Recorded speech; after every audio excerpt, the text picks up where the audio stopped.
సంక్రాంతి పండుగ సందర్భంగా south east zone DCP Kantilal Patil ప్రజలకు శుభాకాంక్షలు తెలిపారు. హైదరాబాద్ కమిషనర్ ఆదేశాలతో సౌత్ ఈస్ట్ పోలీసు అధికారులతో సమీక్ష సమావేశం నిర్వహించారు. ప్రజలు చైనా మాంజా పట్ల అప్రమత్తంగా ఉండాలని హెచ్చరించారు. ఎక్కడ చైనా మాంజా విక్రయాలు జరగకుండా చర్యలు తీసుకుంటున్నామన్నారు. సంక్రాంతి పండుగ సందర్భంగా ప్రజలు ఊళ్ళకు వెళ్లే అప్పుడు తమ ఇంటి ఇరుగు పొరుగు వాళ్ళకి చెప్పి వెళ్లాలని సూచించారు. ఇంట్లో ఎలాంటి బంగారం డబ్బు పెట్టొద్దని, అప్రమత్తంగా ఉండాలని డీసీపీ హెచ్చరించారు. సంక్రాంతి సందర్భంగా పోలీస్ తరఫున 2 రిక్వెస్ట్ ఉంది. ఒకటి మెయిన్ ఇది చైనీస్ మాంజా సందర్భంగా పోలీస్ ఆల్రెడీ చాలా యాక్షన్ తీసుకుంటా.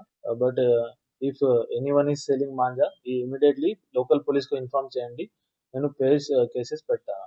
తర్వాత ఈ చైనీస్ కైట్ ఫ్లయింగ్ సందర్భంగా టెర్రస్‌లో చాలా చిన్న పిల్ల కూడా కైట్స్ ఫ్లయింగ్ చేస్తా. సో కొంచెం ఫ్యామిలీ వాళ్ళు జాగ్రత్తగా ఉంది. ఇది ఒకటి రిక్వెస్ట్. ఇది ఫాలింగ్‌కి చాలా ఛాన్సెస్ ఉంది చిన్న పిల్లల. సో తర్వాత సెకండ్ రిక్వెస్ట్ ఈ మకర సంక్రాంతి సందర్భంగా చాలా ప్రజలు విలేజ్‌కు పోతున్నారు. They are going to their villages. So ఈ తరఫున చాలా 3, 4 ఇన్‌స్ట్రక్షన్ ఉంది పోలీస్ డిపార్ట్‌మెంట్ తరఫున. ఈ ఫస్ట్ లాక్ చేయండి, హోమ్స్‌కు ప్రాపర్‌లీ లాక్ చేయండి. తర్వాత గ్రిల్ డోర్స్ పెట్టండి. తర్వాత సీసీటీవీస్ పెట్టండి.